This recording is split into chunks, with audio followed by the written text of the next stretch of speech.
새해 첫 주일입니다. 여러분 가정마다 하나님의 은혜와 평강이 넘치는 복된 새해가 되기를 축원합니다. 오늘은 새해 첫 주일이니까 이런 질문을 좀 던져보고 싶습니다. 우리가 꿈꾸는 교회는 어떤 교회일까? 여러분, 뜨인돌교회가 어떤 교회였으면 좋겠습니까? 우리가 꿈꾸는 교회, 올 1년 동안도 열심히 우리가 주의 일을 한다고 할 텐데 어떤 교회가 돼야 될까? 좋은 교회는 하늘에서 떨어지는 것은 아닙니다. 하나님의 은혜를 힘입어서 우리가 만들어가는 것이겠지요. 올해부터 드디어 제가 꿈꾸던 목회가 펼쳐지고 있습니다. 제가 꿈꾸던 목회는 제가 담임 목사에서 물러나는 겁니다. 교회 운영을 교우들에게 맡기고 계획하고 집행하고 또 평가하는 것까지 저는 말씀과 기도에 전념하는 것, 이게 제가 늘 꿈꿔왔던 것입니다. 오늘부터 우리 운영위원들이 매주 모여서 교회 사역 전반을 점검하면서 이끌어 갈 겁니다. 지난 연말에 올해 그 예산을 수립하는데 저는 전혀 관여하지 않았습니다. 저도 공동의회에서 처음 봤습니다. 그렇게 예산이 짜진 것을. 저에게는 인사권과 재정권이 없습니다. 누가 강요해서 뺏어간 것이 아니라 저 스스로 포기한 겁니다. 담임 목사가 인사권과 재정권이 없으면 그럼 뭐 하려고? 네, 그건 다 교우들에게 넘기고 저는 말씀과 기도에 전념하고 싶었던 것이 늘 저의 생각입니다. 올해부터 그게 가동되기 시작합니다. 저희 교회 운영위원들은 2년 하면 반드시 물러나게 돼 있습니다. 그래서 몇몇 사람들이 계속 교회를 운영하는 것이 아니라 많은 다수의 성도들이 돌아가면서 교회를 운영하도록 되어 있습니다. 여러분이 교회 운영에 관심을 가지고 도와주셔야지 우리 교회가 굴러갈 수 있습니다. 여러분이 사역을 안 하면 우리 교회는 멈춥니다. 저는 안 할 거거든요. 네. 아니, 담임 목사님이 기도하면서 교회를 끌고 가야지 그걸 평신도들에게 다 떠넘기고 기도와 말씀만 전하면 어떡하나 하고 염려하시는 분들도 계실 겁니다. 그러나 저에게도 하루는 24시간밖에 안 됩니다. 이것도 하고 저것도 잘할 수 있는 능력도 없거니와 하나님께서 저에게 맡기신 것은 말씀과 기도 파트였기 때문에 거기에 전념하고 싶은 거죠. 작년 연말에 해마다 하던 제 일을 성도님들이 다 가져가서 해주시니까 저는 시간이 남았습니다. 얼마나 좋았는지 모릅니다. 그 많은 시간으로 올해 1년 12달 설교할 것, 제가 주일 설교와 그 송구 영신 예배까지 51편이거든요. 그 성경 본문을 다 연구해놨어요. 시간이 많으니까 뭐 하겠어요, 목사가. 성경 연구해놓고 설교 본문 정하고 제목 정하고 그거 다 주제 정하고 우리 홈페이지에 다 올려놨어요. 그리고 제 노트북 바탕화면에 다 깔아놨어요. 설교 51편이 딱 있어요. 틈날 때마다 하나씩 열어가지고 묵상하면서 타이핑하고 있어요. 좋은 설교는 오랜 시간 기도하고 묵상해야 나와요. 설교의 질은 묵상한 시간에 비례해요. 아무리 훌륭한 목사라도 기도하지 않고 짧은 시간 설교 준비하면, 저는 부교역자들한테 토요일 오후에 설교 준비하면 죽인다고 그래요. 토요일 오후에 설교 준비해서 그 다음날 전하는 설교가 무슨 힘이 있겠어요? 적어도 몇 달씩은 준비해야 돼요. 한 편의 설교를. 묵상한 시간에 필요해요. 기도한 시간에 필요해요. 근데 제가 사역에, 교회 운영에, 이 일 저 일에 다 관여되어 있으면 어떻게 말씀을 묵상하고 언제 기도하겠어요? 그래서 그걸 빨리 여러분들이 가져가 달라고 몇 년씩 부탁드리고 같이 해서 올해부터 그렇게 되니까 너무 편해요. 교회 운영은 훈련된 성도님들이, 목회자는 말씀과 기도에. 교회 운영에 대해서 저한테 물어보지 마세요. 저도 몰라요. 알아도 대답해 드릴 수가 없어요. 그러면 혼선이 일어나니까 운영위원들한테 가세요.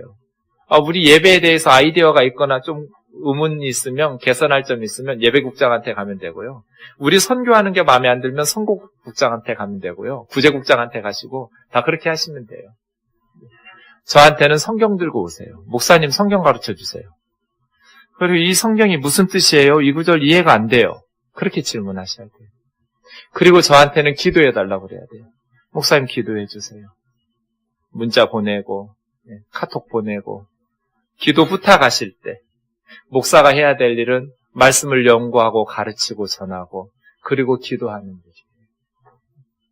다 잘하면 좋겠지만 다 할 수 있는 시간도 능력도 안 되면 교회 운영을, 그리고 담임 목사가 인사권과 재정권을 틀어잡고 교회를 끌어가기 시작하면 교회가 커질수록 그 담임 목사가 타락할 가능성이 너무 많아요.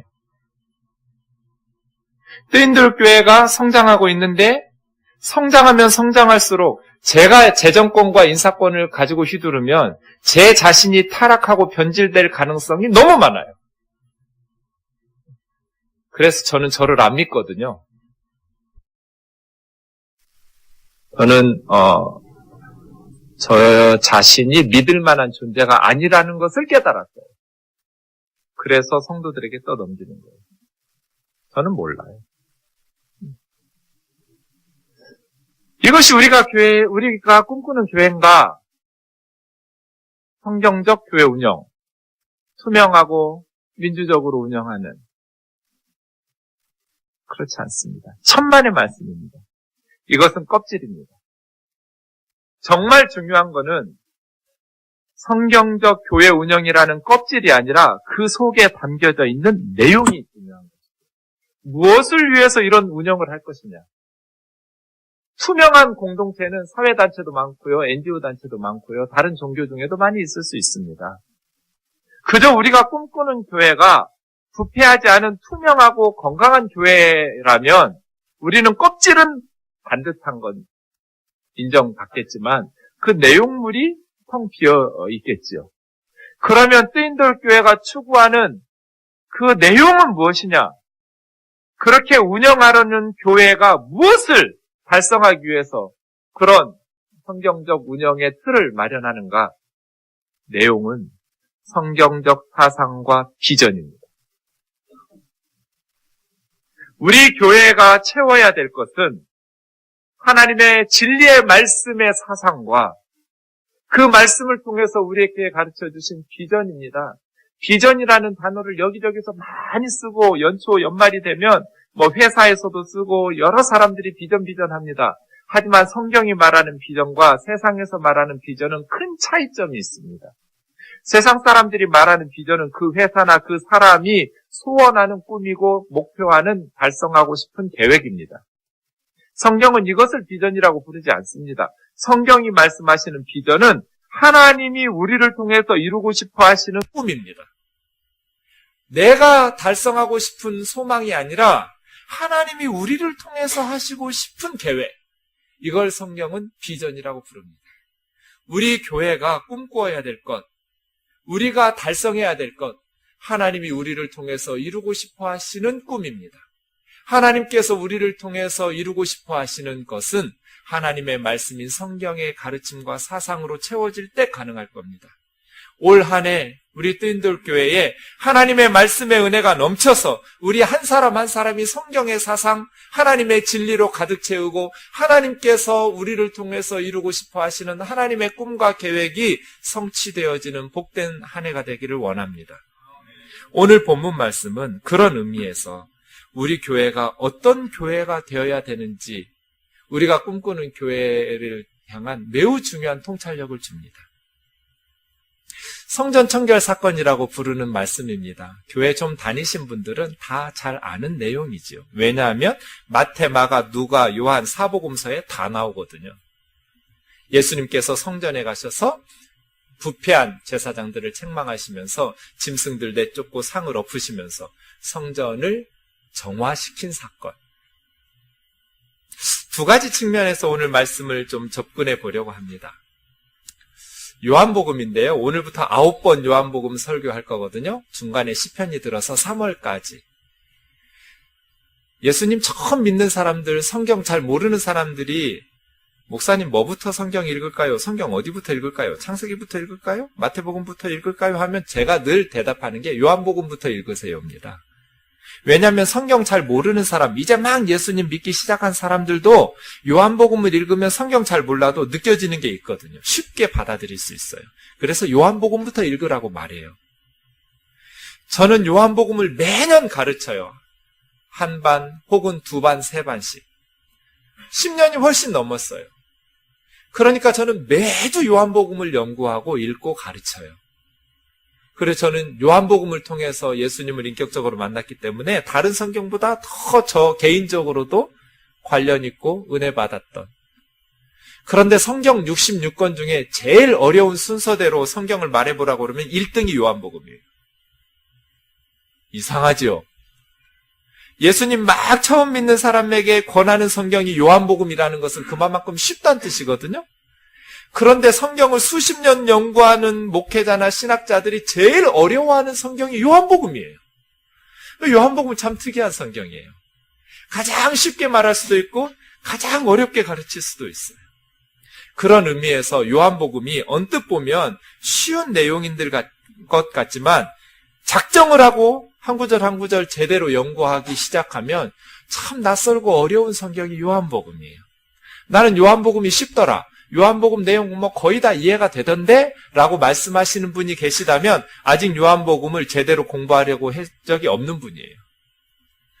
저는 10몇 년을 거의 매일 읽어도 너무 어려워요. 성전 청결 사건도 마찬가지예요. 잘 아는 내용이에요. 그런데 요한은 좀 특이하게 썼어요. 마태, 마가, 누가, 요한 사복음서에 다 나오는데 말씀드린 것처럼 공간복음서, 마태, 마가, 누가복음에는 이게 맨 끝에 나와요. 그런데 요한은 2장에 나와요. 맨 앞에 나와요. 위치가 달라요. 공간복음서에는 뒷부분에 있는 이 성전 청결 사건 내용이 왜 요한은 앞으로 당겨놨냐는 거예요. 그러면 이렇게 생각할 수 있어요. 예수님의 공생애 기간에 성전 청결 사건이 2번 있었는가? 초기에 1번. 요한은 초기에 있던 거 쓰고 마태, 마가, 누가는 나중에 말기에 있었던 것을 썼기 때문에 2번 있었던 것인가? 그렇지 않습니다. 그렇게 주장하는 성경학자들도 있지만 왜냐하면 똑같은 상황에서 똑같은 대화가 오갈 상황이 벌어질 확률은 거의 없습니다. 그러면 요한복음처럼 예수님 공생의 사역 앞부분에 있었나? 아니면 공관복음처럼 마지막에 있었나? 마지막에 있는 것이 맞는 것 같습니다. 예수님 십자가에 금요일에 달리셨는데 그 주간 월요일에 있었을 가능성이 많습니다. 그러면 마태, 마가, 누가처럼 십자가 사건 앞에다가 써놓지 왜 이 성전 정화 사건을 맨 앞에다가 2장에다가 써놨을까? 요한이 의도하는 바가 있습니다. 요한이 그 자리에 배치한 것은 그 앞뒤 문맥에서 이 성전 정화 사건을 해석하라는 뜻입니다. 그러면 앞의 내용 사건이 무엇입니까? 요한복음 2장에는 2가지 사건이 나옵니다. 성전 청결 사건 앞에 가나 혼인잔치, 물로 포도주를 만든 사건이 나옵니다.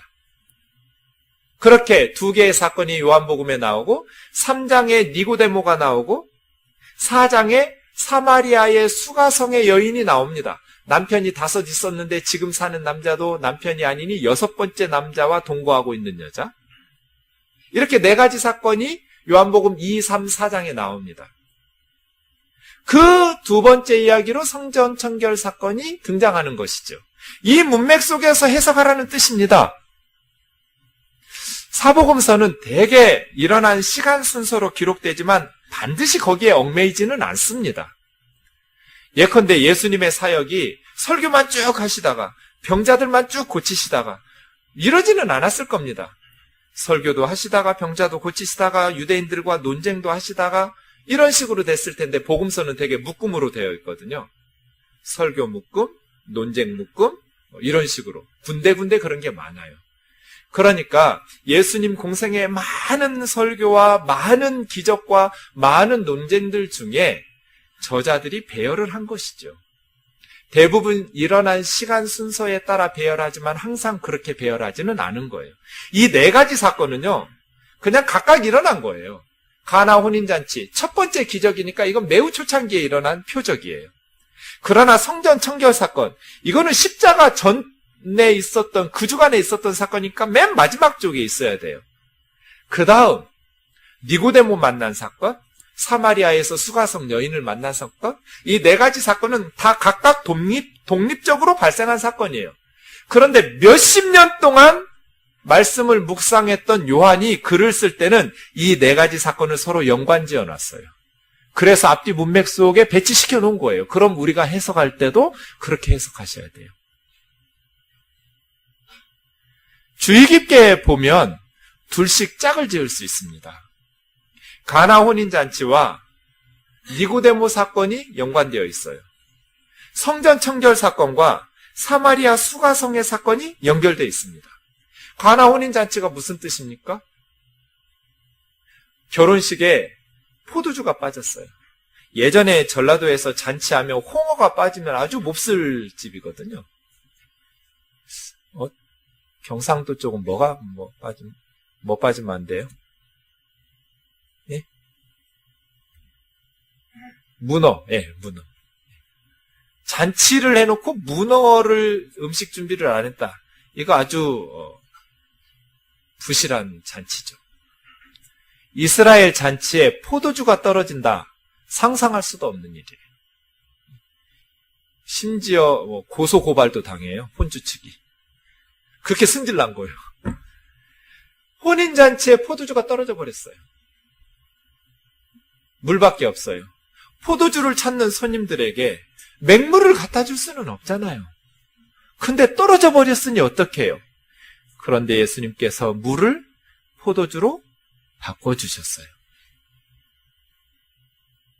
니고데모라는 사람은요, 바리새인이고 성경을 가르치는 선생, 랍비고 거기다가 71명의 유대인 중에 하나인 산헤드린 공회 회원이에요. 이 사람보다 더 유대적인 사람이 없어요. 유대인의 대표적인 사람이에요. 그런데 주님 니고데모에게 뭐라고 말씀하셔요? 거듭나지 아니하면 천국 들어가는 거는 그냥 보지도 못할 것이다. 네가 다시 변화되지 않으면, 새로 태어나는 그런 중생의 변화가 없으면 마치 물이 포도주로 변화되듯이 네가 다시 태어나는 변화가 없이는 너는 구원받을 수 없다. 천국에 들어갈 수 없다. 이렇게 말씀하신 거예요. 이게 무엇일까요?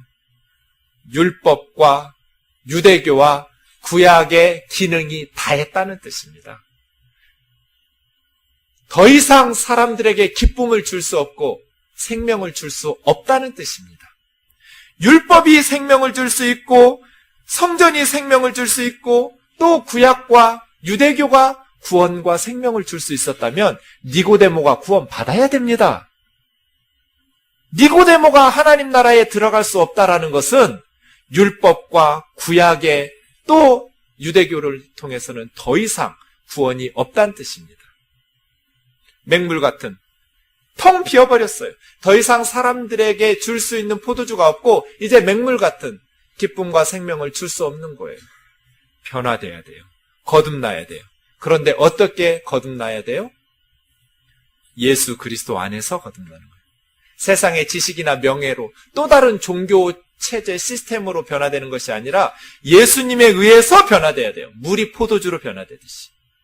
이것은 인간의 노력으로 변화될 수 있는 것이 아닙니다. 그래서 3장에서 니고데모에게 거듭난다고 앞부분에서 말하지만 중간쯤 가면 3장 16절 하나님이 세상을 이처럼 사랑하사 독생자를 주셨으니 누구든지 그를 믿는 자마다 멸망하지 않고 영생을 얻는 믿음으로 바꿔놨습니다. 어떻게 거듭납니까? 예수 그리스도 하나님이 보내신 독생자를 믿음으로써 거듭나는 것이죠. 변화합니다. 변화. 물이 포도주로 변해야만 사람들에게 기쁨을 줄 수 있고 만족을 줄 수 있고 생명과 구원을 줄 수 있는 것처럼 니고데모 같이 랍비이고 바리새인이고, 바리새인들은 우리가 무시하는 것 같지만 엄청난 사람들입니다. 일주일에 이틀씩 월요일 목요일에는 꼭 금식합니다. 텃밭에 있는 채소도 포기별로 세가지고 11조 바치는 사람들입니다. 율법을 이렇게 철저하게 지키는 사람들은 없습니다. 그런 바리새인들, 그 대표주자인 산헤드린 공회원 중에 하나였던 니고데모도 변화되지 않으면, 예수 그리스도를 믿지 않으면 천국에 들어갈 수 없다. 이것이 가나 혼인잔치와 니고데모 사건의 의미라면, 그 다음 성전 청결 사건과 수가성의 여인 사건, 두 가지의 공통점이 있습니다. 여인이 묻습니다. 이 산, 이 사마리아의 그리심 산이 진짜 성전입니까? 당신네 유대인들이 말하는 저 산, 예루살렘에 있는 시온산에 있는 성전이 진짜 성전입니까? 예수님, 어떤 게 진짜 예배고 어떤 게 진짜 성전입니까? 예수님 뭐라고 대답하십니까? 둘 다 아니다. 참 성전으로 참 예배 드릴 때가 올 것이다. 성령과 진리 안에서 예배 드리는 자, 그것이 참 예배다. 성전 청결 사건과 수가성의 사건이 연결점이 있습니다. 그리고 이 네 가지가 다 서로 연결되어 있습니다.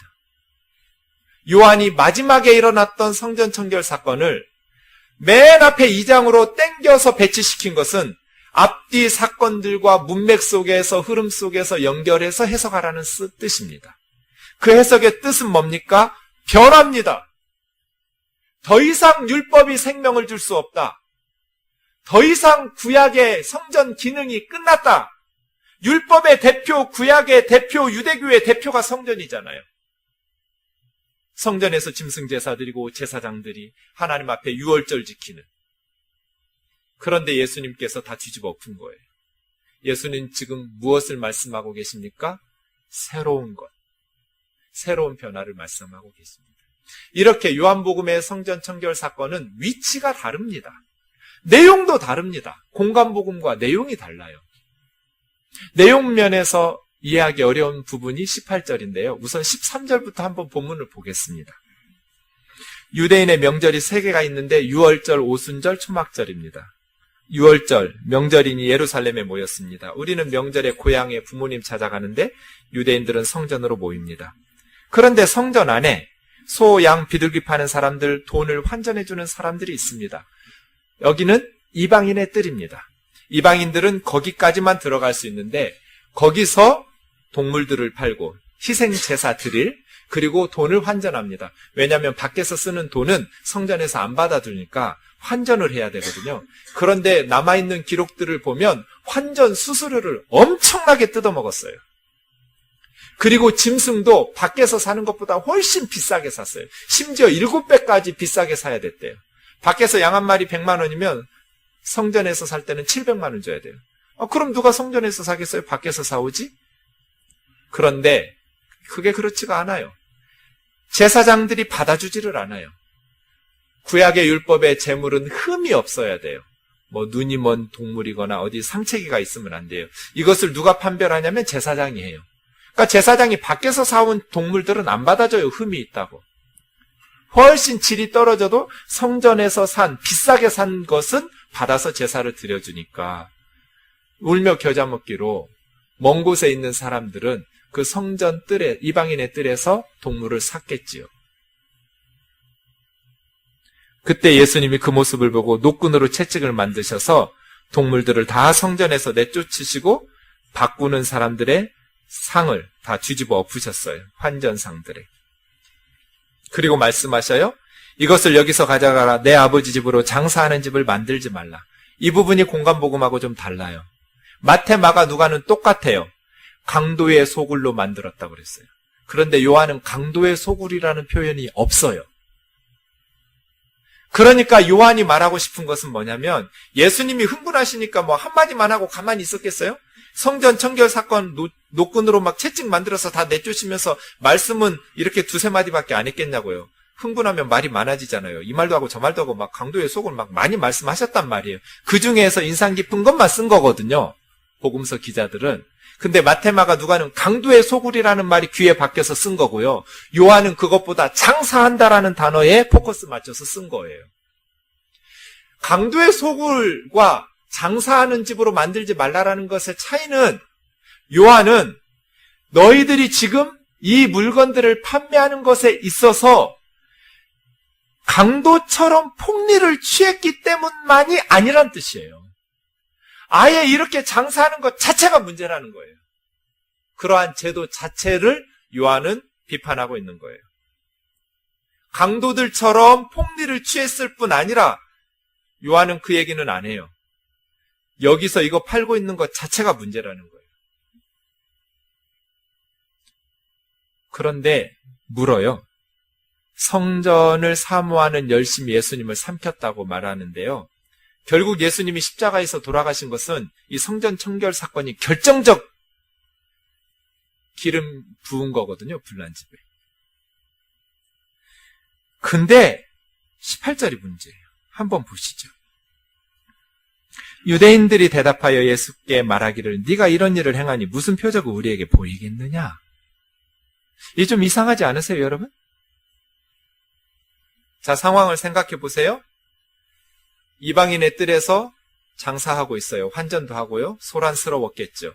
만민이 기도해야 되는데 이방인들은 기도 못해요.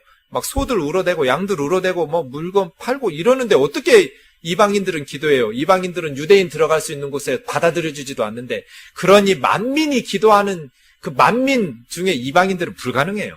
기도하는 게. 어쨌든 그렇게 소란스러운 모습을 보면서 예수님께서 분노하시고 그 하나님을 믿는 신심 성도들의 신앙심을 이용해서 돈 갈취해내는 강도의 소굴로 만들어버린 것을 분노하시면서 예수님이 채찍을 만들어서 다 내쫓으면서 상을 뒤집어 엎으시고 계셔요. 그러면 제사장들이 어떻게 해야 돼요? 18절처럼 안 할 거예요. 경찰들, 성전 수비대가 있었거든요.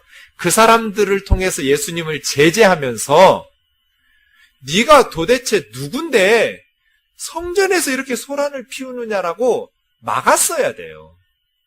그렇지 않습니까? 도대체 성전에서 이런 식으로 소란 피운 사람이 누가 있어요? 없어요. 네가 감히 여기가 어디라고 소란을 피우느냐? 이렇게 책망을 해야 되는데 제사장들이 그렇게 안 하고 네가 이런 일을 행하니 우리에게 보여줄 표적이 무엇이냐? 좀 이상해요. 질문 자체가 이상해요. 왜 이런 질문을 하냐면 말라기 3장 1절에서 3절 때문이에요. 구약 성경 맨 마지막 성경이 말라기예요. 그 말라기 3장 1절에서 3절에 보면 하나님께서 약속을 하셔요. 말라기 선지자를 통해서. 내가 언약의 사자를 너희에게 보낼 텐데 그 언약의 사자가 성전에 임할 거다.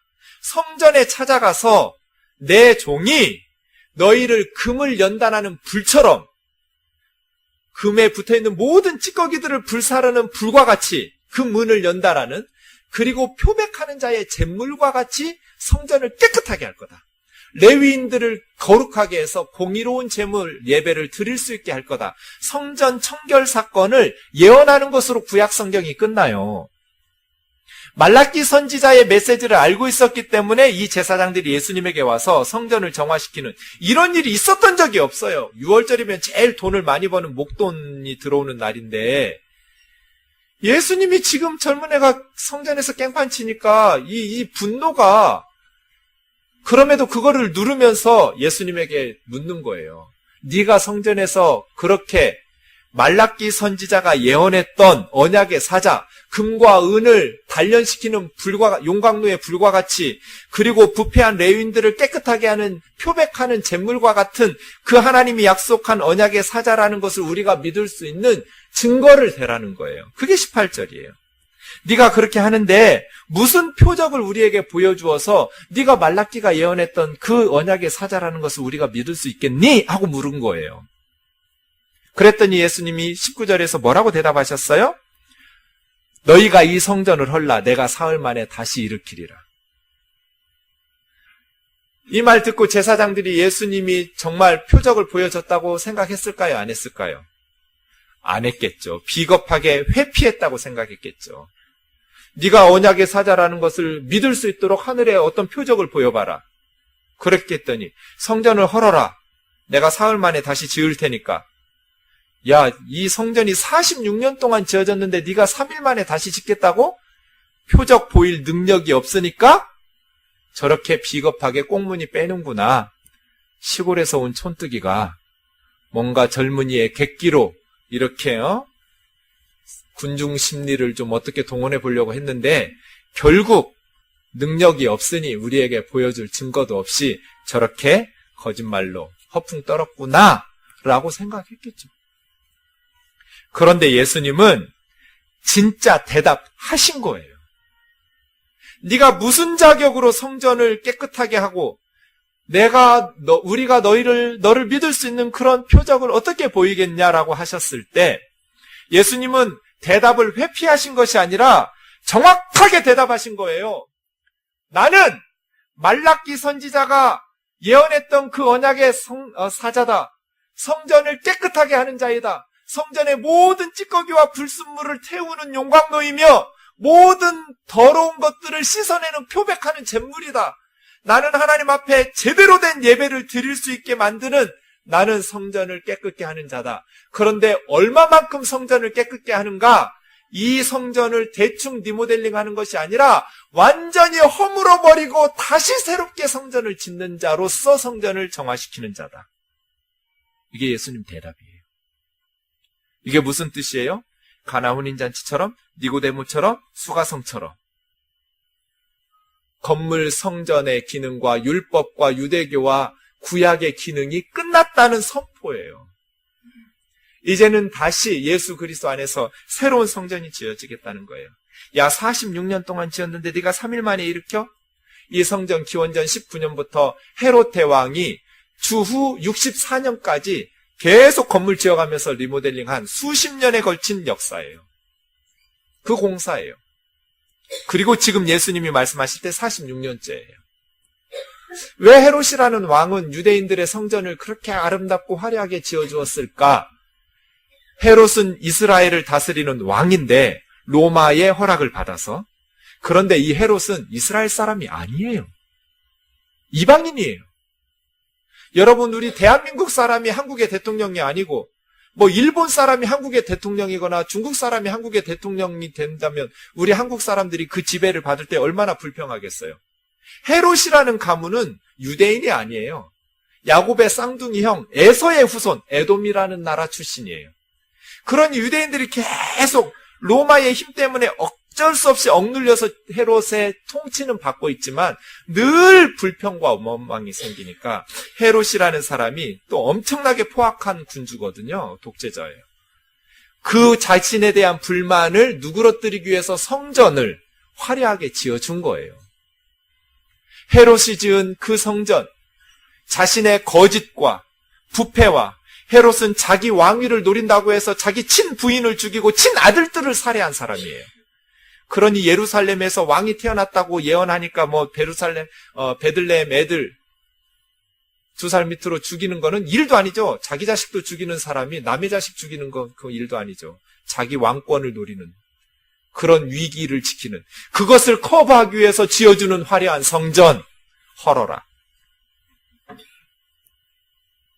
정치인들의 논리로 위선과 거짓으로 지어내고 그거 지어주었더니 유대인들이 자기 동족 유대인들의 하나님을 향한 믿음과 신심을 이용해서 강도짓하고 뜯어내고 있는 저 성전은 헐어라.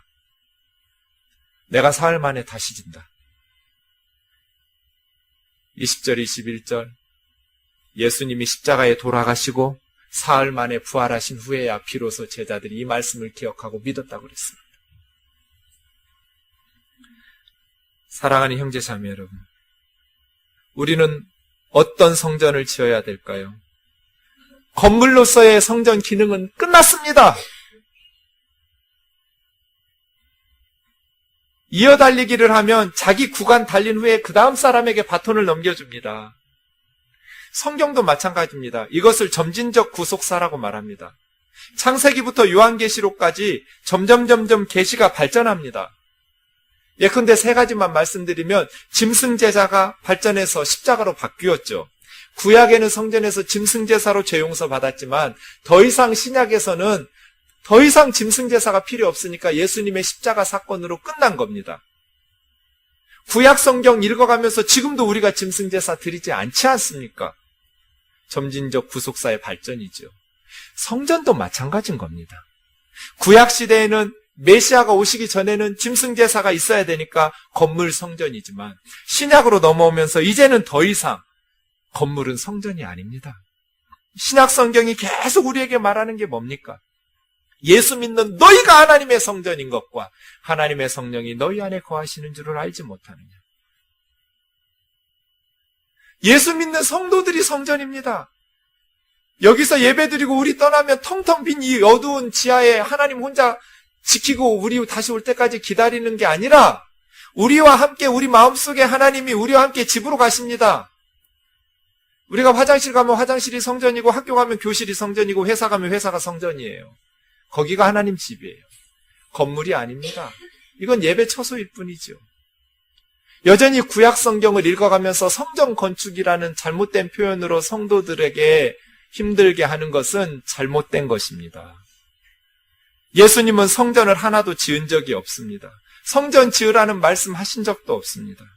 예수님이 말씀하신 성전, 이미 구약의 율법과 유대교는 끝났고 기능 다 했고 바톤 터치 됐습니다. 이제는 예수 그리스도 안에서 예수 믿는 사람들이 성전되었고 예수 믿는 사람들로 이루어진 예수 공동체가 교회고 성전인데 더 이상 구약 성경을 읽어가면서 성전 건축이라는 말을 멈춰야 됩니다. 그건 있어도 되고 없어도 되는 건물입니다. 초대교회는 300년 이상 동안 건물이 하나도 없었습니다. 그러면 예수님과 예수님 제자들 초대교회는 뭐 했습니까? 복음 전에서 선교하고 구제했습니다. 그래서 안 믿던 사람들이 예수님을 믿을 때 성전이 하나 지어진 겁니다. 이게 진짜 성전 건축이죠. 예수 믿는 사람들. 제사장도 마찬가지입니다. 구약에는 성전도 필요하고 짐승제사도 필요하니 제사장이 있었습니다. 그러나 신약시대에 와서는 더 이상 제사장은 없습니다. 모든 성도가 왕같은 제사장입니다.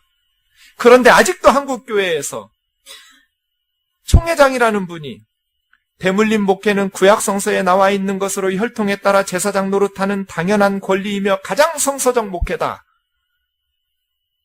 세습이 가장 성서적 목회입니까? 구약에서 그랬죠. 그러나 예수님께서 이것은 허로라예요. 허로라. 사랑하는 형제 자매 여러분, 올 한 해 저와 여러분의 삶은 무엇을 향합니까? 저와 여러분의 기도와 신앙은 어디를 향하고 있습니까? 무엇을 지을까요? 돈 모아서 눈에 보이는 예배당 지을까요? 여러분은 무엇을 꿈꾸십니까? 남들이 부러워하는 집, 남들이 부러워하는 자가용, 남들이 부러워하는 학벌, 명예, 권력, 그러한 것들입니까? 허물어 버리십시오. 물이 포도주로 변했듯 저와 여러분의 삶과 신앙이 변하기를 원합니다. 예수 그리스도 안에서 변하기를 원합니다. 이건 헐어야 됩니다. 눈에 보이는 것들, 세상적인 것들 헐어야 됩니다. 그리고 새로운 성전을 지어야 됩니다. 이 세상에서 살다가 천국 갈 때 두고 가는 것, 그런 성전 말고 예수님은 완전히 새로운 성전을 지었습니다. 사람입니다. 이 성전은 천국에서도 영원히 유지됩니다. 하나님이 거하시는 사람들. 저와 여러분의 인생이 열심히 돈을 버는 이 속된 것으로 거룩한 사람을 살려내기를 원합니다. 우리가 가진 이 지식으로, 명예와 권력으로 천하보다 귀한 사람들을 살려내는 진정한 새 성전을 짓는 한 해가 되기를 원합니다. 우리 뜨인돌교회가 눈에 보이는 건물이나 그러한 성전이 아니라 예수님께서 허물어 버리라고 말했던 그 성전이 아니라 예수님이 내가 짓겠다, 내가 성전의 모퉁이 돌이고 내 위에다가 집을 지으라고 말씀하신 예수 믿는 사람, 저와 여러분이 물질이나 세상적인 것이 아닌 한 영혼 한 영혼 천하보다 귀한 사람에게 그 사람을 세우고 회복시키고 상한 마음들을 고쳐주고 고통 가운데 있는 방황하는 또 번뇌하는 그들을 예수 그리스도의 사랑과 진리 안에서 변화시키기를 원합니다. 올 한 해 저와 여러분의 마음이 그리스도의 성전 되기를 원합니다. 물이 포도주로 변하듯 우리의 심령이 예수 그리스도의 진리와 말씀이 흡수하는 스폰지처럼 흡수될 수 있도록 우리의 마음밭이 옥토밭이 되어서 예수 그리스도로 채워지고 예수 그리스도의 은혜와 사랑으로 채워져서 우리 안에 주님이 충만히 거하는 우리가 성전으로 변화되는 한 해 되기를 원하고, 우리가 믿지 않는 사람들, 믿음이 연약한 형제 자매들을 변화시켜서 그가 주의 성전 되고 하나님의 거룩한 성전 되는데 우리의 일년이 값지게 쓰임받기를 주의 이름으로 축원합니다. 오늘 설교는 묵상 동영상이 있습니다. 7분 49초짜리입니다. 지금부터 설교를 기억하시면서 동영상 한 편 보겠습니다. 밖에 좀 불을 좀 꺼주시면 더 화면이 잘 보일 것 같습니다. 컴패션이라는 단체에서 아프리카의 미리암이라는 14살짜리 어린아이를 돕는 장면입니다. 아이들이 얼마나 불쌍한지 저희 홈페이지에 다시 올려놓고 때가 되면 다시 좀 볼 수 있도록 하겠습니다. 우리 교회 월요일 새벽마다 저는 언제나 이 찬양으로 한 주를 시작합니다. 찬송가 425장입니다. 여러분 가사를 좀 보시면 제가 왜 매주 이 찬양으로 한 주를 새벽 예배에 시작하는지 항상 부릅니다. 처음으로 부릅니다. 알 수 있을 겁니다. 올 한 해 이 찬송이 우리의 신앙 고백이 되고 기도 제목 되기를 원합니다.